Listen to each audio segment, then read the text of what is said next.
Gamer Braves!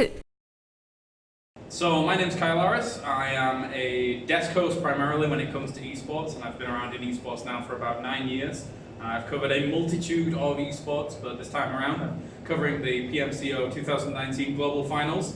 I cover a lot of PUBG around the world, and it's always a great time when covering it. Transitioning from game to game, when I first started out in esports, to me seemed like an extremely daunting task. It was nigh on impossible to think about the idea of doing other genres. Obviously starting out with StarCraft 2 RTS is very different to a MOBA, is very different to an FPS, a third-person shooter, depending on your preference when it comes to PUBG. And the way I did it before, there's no good way to sugarcoat this. It's a lot of work, a lot of work. It's a lot of grinding the game, which some people will say is not work, but when you're in this world, you're always thinking about the games as if they are also work. So you're enjoying yourself constantly, but you're constantly thinking about the way in which everything interacts with one another, how a skill shot interacts with another skill shot, how somebody's peeking around a corner is going to interact with multiple angles someone's going to be able to take. So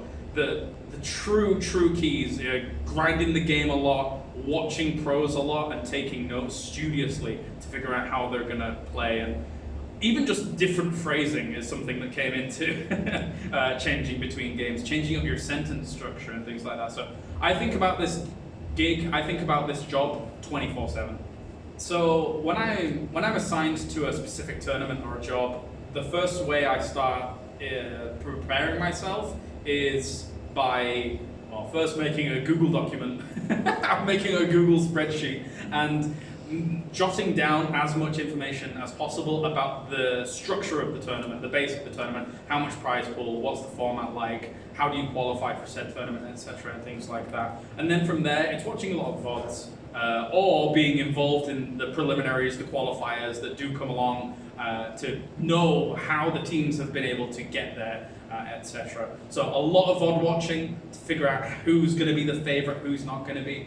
And then from there, as a desk host, I formulate tons of questions. There is almost always time that you have to fill at the desk, never mind the allocated time. So I like to be prepared heavily. And so for the 100% that I prepare, you will see 20% of it, and probably not the 80% that I've prepared, but just didn't need to use or didn't have to use.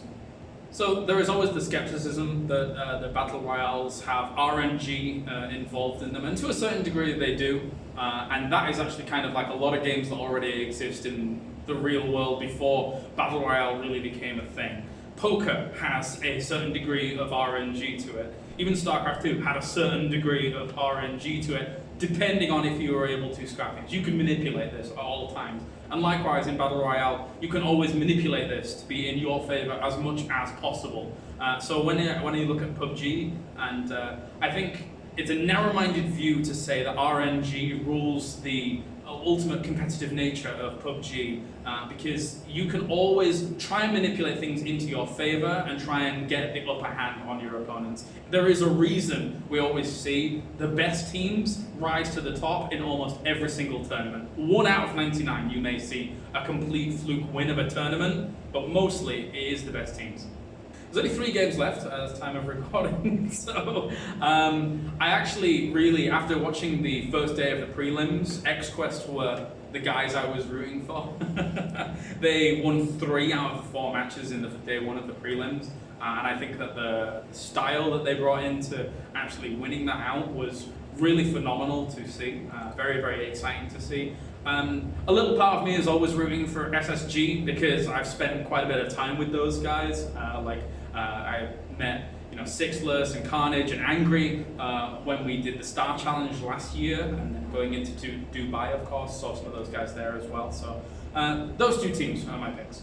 My dream team for PMCO, I think I'd have to go with the boys. I'd have to go with Paraboy, Old Boy, Cool Boy, and who would I pick as my 4th? I'm trying to think.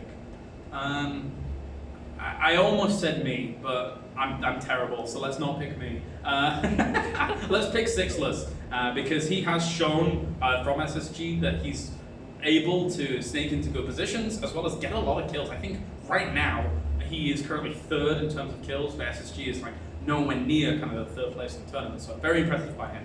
Yeah, the stage layout is fantastic. I was kind of surprised when I came in to see it because I'm very used to conventional stages, not only convention stages, but also kind of stadium stages that we do around the world.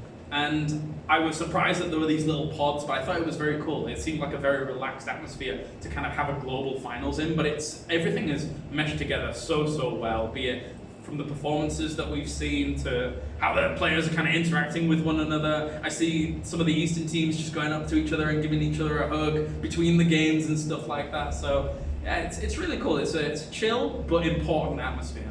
Do I have tips or advice for people wanting to become hosts and casters? How long do you have? Do you have 3 hours? Do you have 4 hours? It's there's a lot. There is a lot. I could write books on this, I think, at this point. I've been around so long, I guess. I think the main tips is you actually have to be doing this. You actually have to you have to be so committed to the cause. You have to be doing it day in, day out. My start was, I used to live in Finland for 3 years and I was being paid nothing. I was living on €5 a day, trying to get myself to a position where I could like do commentary professionally, full time. So I did 300 YouTube videos before I eventually got hired to do some stuff. And it's all about the grind. It's all about getting better through that grind. It's all about networking with the right people to figure out who is going to give you those opportunities down the line. And actually, there is a little bit of luck involved as well. So, but the grind is the most important. And if people see the grind, and if you have a little spark of natural talent, then you'll get yourself to the right spot. Hey guys, if you like our content, do like and follow our page. Also, select See First to get the latest game news and updates. Don't forget to subscribe to our YouTube channel and select on the notify button to get notified to our latest gameplay trailers. Don't miss out!